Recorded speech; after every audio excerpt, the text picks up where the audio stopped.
오늘 본문은 에스겔 17장입니다. 에스겔 17장 2절을 보게 되면 그 표현과 같이 수수께끼와 비유로 말해진 내용입니다. 구조를 보자면 3절에서 10절까지는 그 비유되는 그 수수께끼 되는 그 내용들이 담겨져 있고 11절에서 21절까지는 그 비유에 대한 해석이 나타나 있습니다. 그리고 오늘 본문이 22절과 24절은 지금까지 주어진 비유의 연장선에서 결론부로서 새로운 예언의 말씀이 등장한다고 하겠습니다. 에스겔 17장에는 독수리, 백향목, 포도나무 이런 비유의 상징들이 등장합니다. 각각의 비유들은 지시하는 바가 뚜렷한데 그것을 이해하기 위해서는 우리는 그 시대가 가졌던 그 역사적 배경을 이해할 필요가 있습니다. 그래야지 이해가 쉽습니다. 간략히 보자고 한다면 이 본문의 주된 배경이 되는 때는 주전 598년부터 588년 사이에 유다 말기의 상황이라고 보시면 되겠습니다. 주전 598년에 유다의 제18대 왕이었던 여호야김이 죽고 그의 아들인 여호야긴이 왕으로 세워지게 됩니다.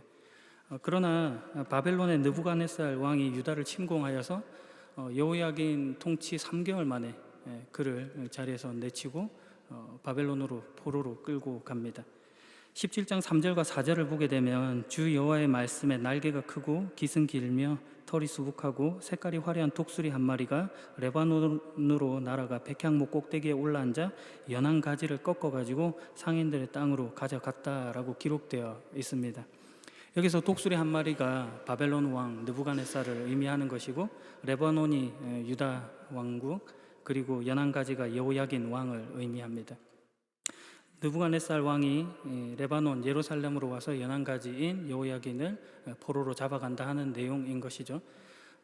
예루살렘을 레바논으로 설명한 것은 예루살렘 성전이라든지 다윗 솔로몬의 왕궁이 레바논의 백향목으로 지어졌기 때문에 그렇게 이해한 것입니다.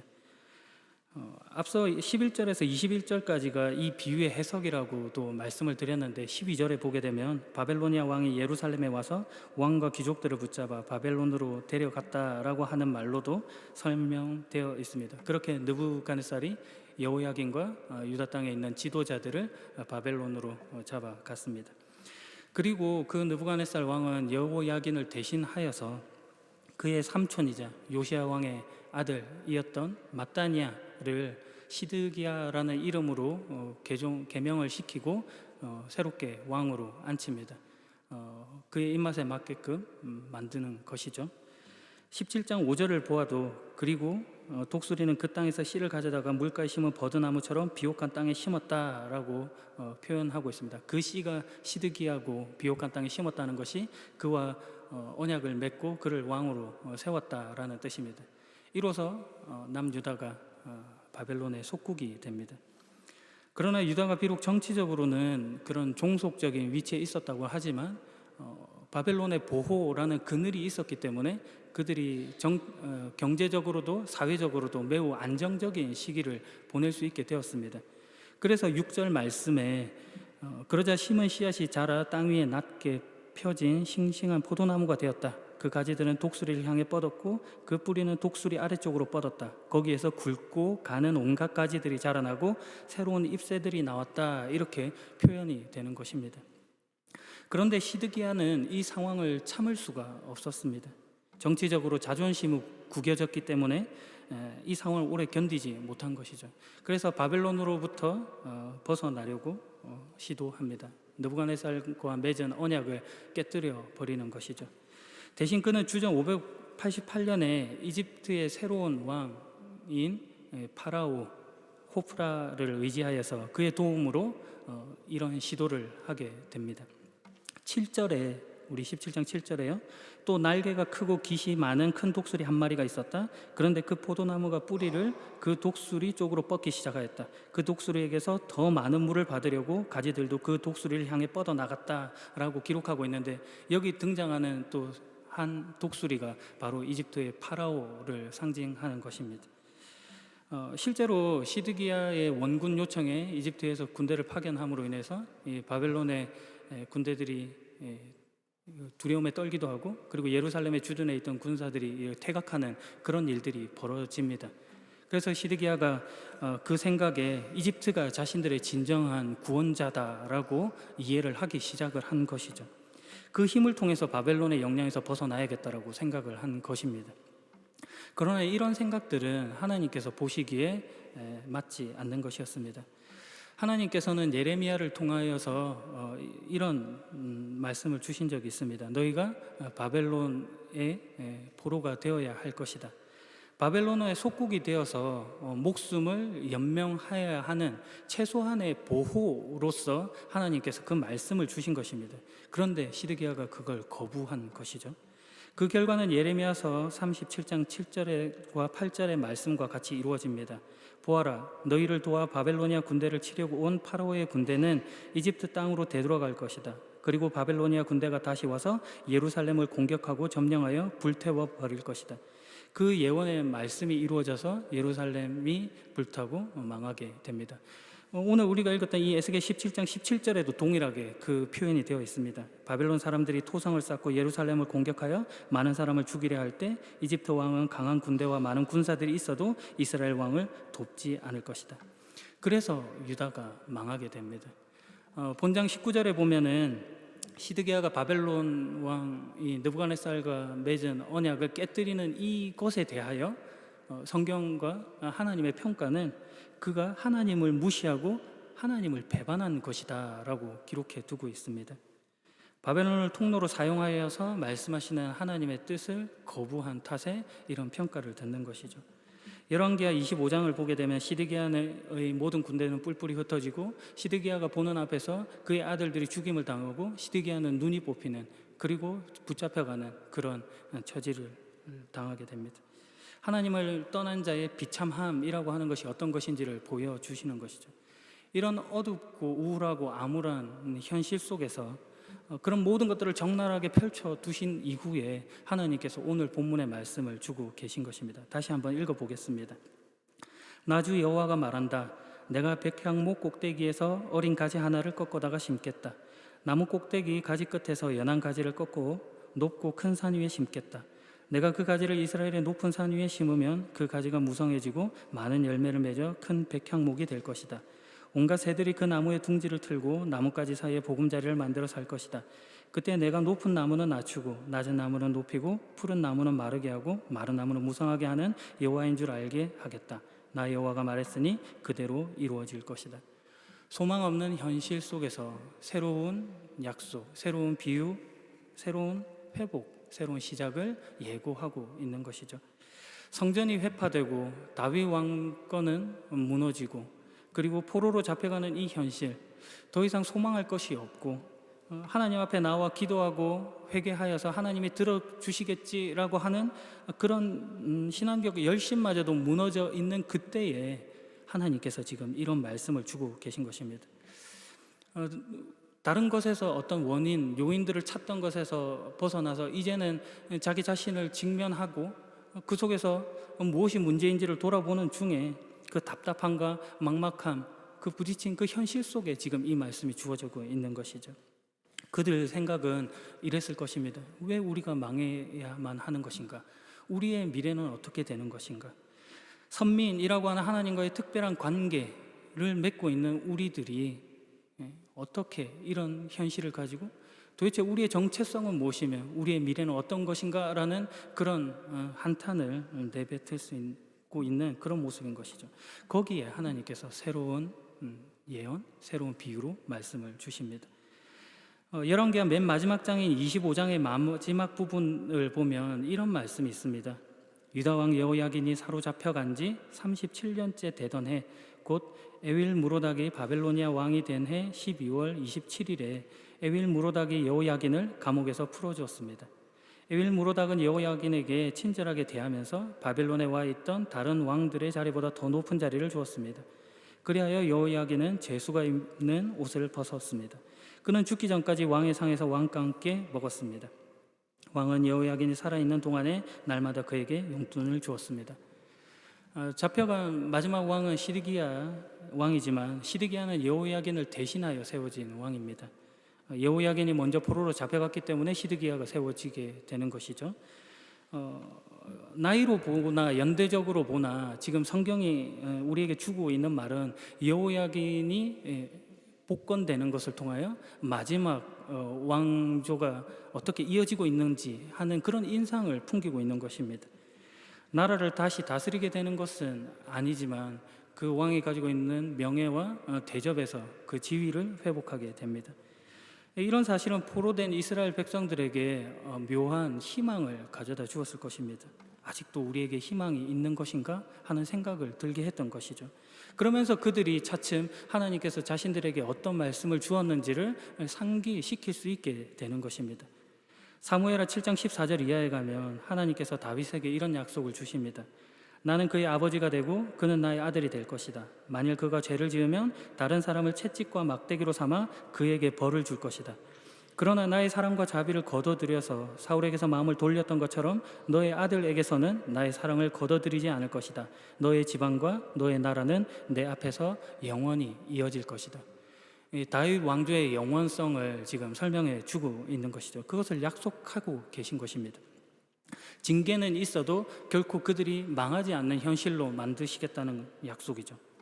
완전히 망해 보이는 것 같은 그런 상황 속에서도 하나님께서 결코 그렇게 하지 않으시겠다는 것을 여호야긴의 복권을 통해서 살짝 보여주시는 것입니다. 그것이 잠시 보여지는 것이죠.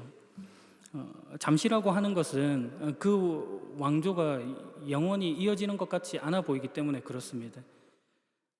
여러분도 잘 알다시피 이스라엘 백성들은 바벨론에서 포로된 곳에서 다시금 돌아오게 됩니다. 다시금 나라를 만들기도 하고 국가를 회복하지만 다윗 왕권이 회복되지 않습니다. 예수님 시대만 봐도 그 이스라엘을 다스리던 통치자는 헤롯입니다. 다윗 왕조가 아닌 것이죠.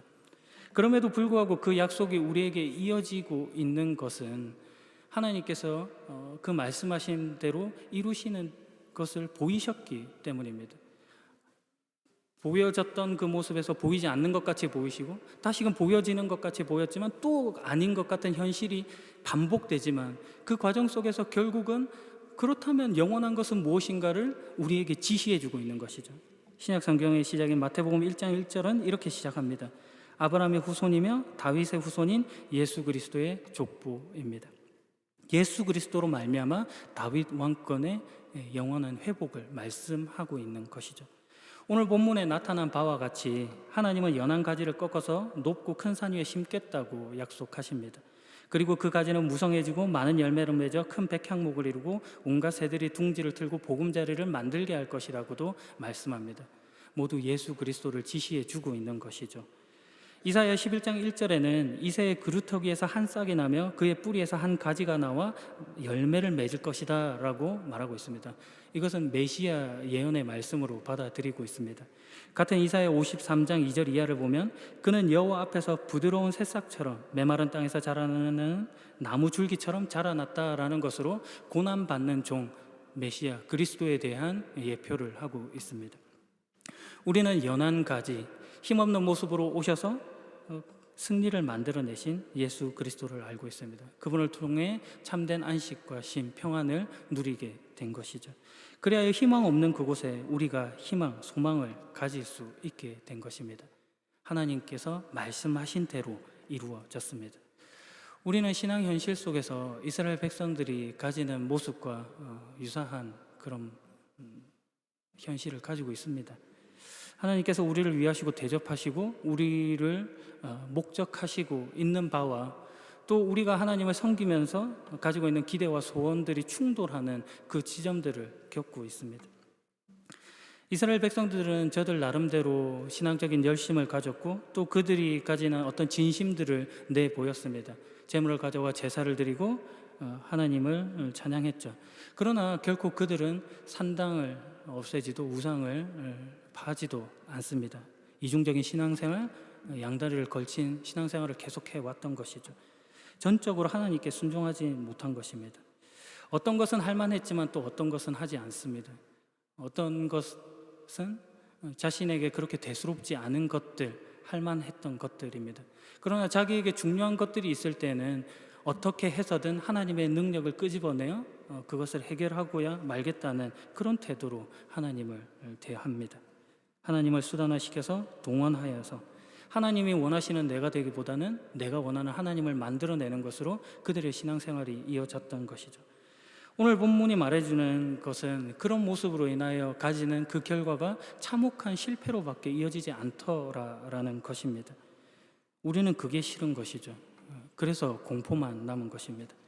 그러나 하나님은 이렇게 철저히 이스라엘에게 심판을, 꾸짖음을 주심으로 인하여 그들에 대한, 그리고 이것을 마주하고 있는 우리들에 대한 기대, 그 목적이 얼마나 큰 것인지를 역설적으로 보여주는 것이라 하겠습니다. 가만히 내버려 둘 수 없다는 것이죠.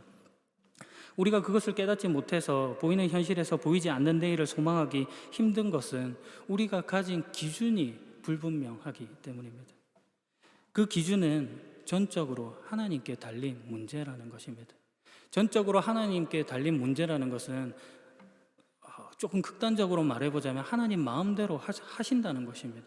하나님의 마음대로 하신다는 것 때문에 우리가 아무것도 할 필요가 없다라고 접근하는 것은 로마서 말씀을 통해서도 자주 말씀드렸듯이 그렇지는 않습니다.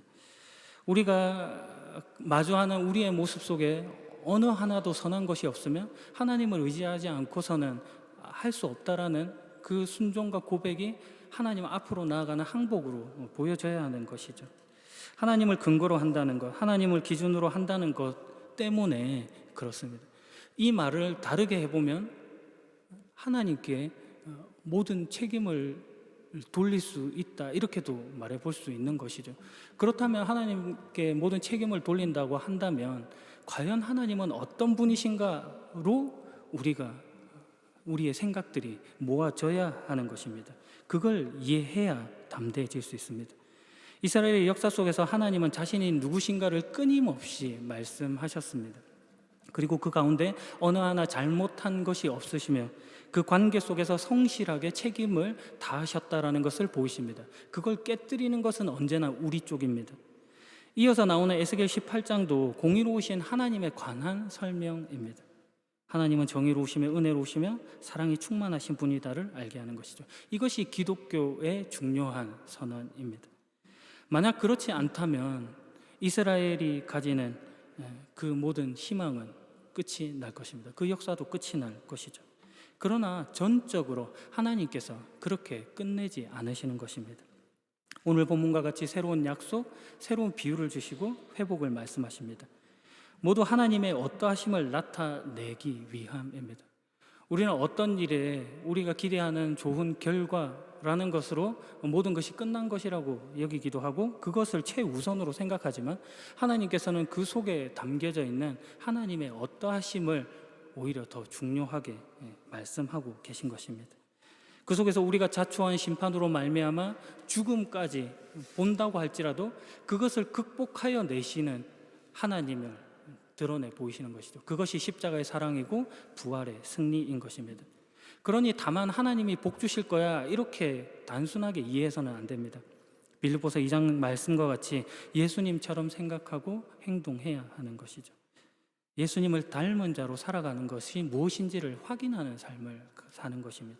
거기에는 비움이 있고 낮아짐이 있고 겸손이 있고 엎드림, 그리고 죽음, 그리고 다시 살아남, 그 모든 것들을 싸매어 하나님께서 영광을 받으시는 것으로 간다는 걸 보는 것입니다.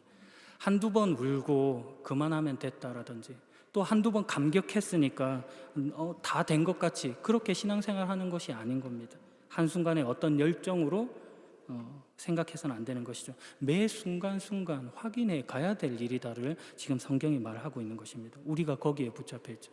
우리는 게으릅니다. 늘 적당히 하고 싶죠. 그러나 마태복음 5장 48절 말씀처럼 그러므로 하늘에 계신 너희 아버지가 완전하신 것처럼 너희도 완전하도록 하여라 라는 말씀을 받아야 합니다. 믿습니다. 그러나 다 믿지는 않습니다. 그렇게 갈 수는 없는 것이죠. 거기에 하나님께서 엄중하게 반응하시는 것입니다. 그러나 거듭해서 말하지만 그것이 여러분을 기준으로 할 때는 반드시 실패하고 말 것입니다. 그러니 예수님처럼 생각하고 행동하라고 말하는 것이죠. 예수님처럼 생각하고 행동하라는 것은 그 모든 관심과 그 집중이 하나님께 있다는 것입니다. 하나님을 더 깊이 묵상할 때야 우리의 걸음이 올바른 방향으로 나아갈 수 있다는 것을 성경이 증언해 주고 있는 것입니다. 주님의 그늘 아래 거할 수 있게 되는 것이죠. 마지막 이야기로 설교를 마무리할까 합니다. 오늘 본문의 상황과 같이 하나님은 이스라엘 백성들을 철저하게 다루십니다. 간섭하시죠.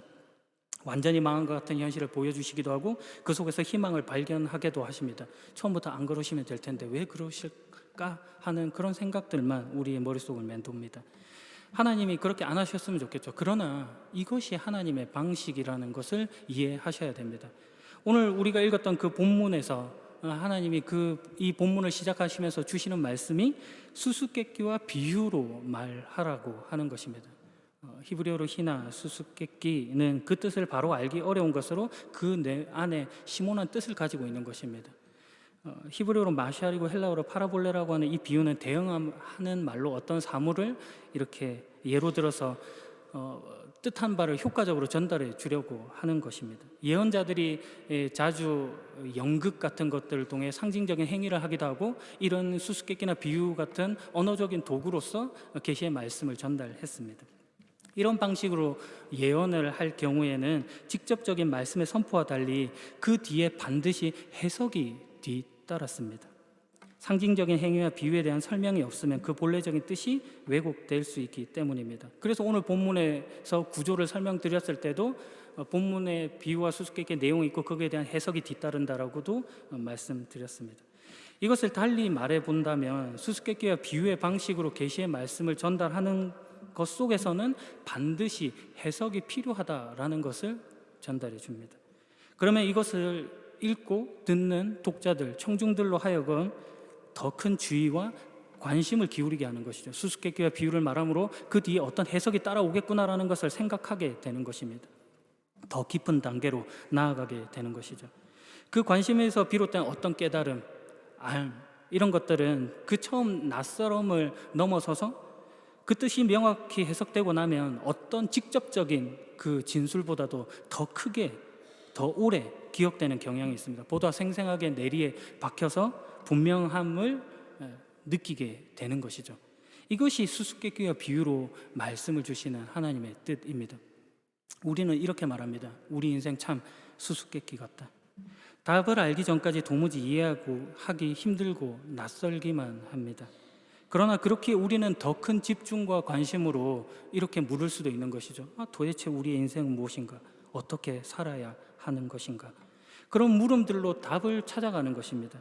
그리고 분명히 그 수수께끼 뒤에 해석이 뒤따르는 것과 같이 우리의 그런 낯설음 속에서 하나님이 분명한 답을, 해석을 준비해 주고 계시다는 것입니다.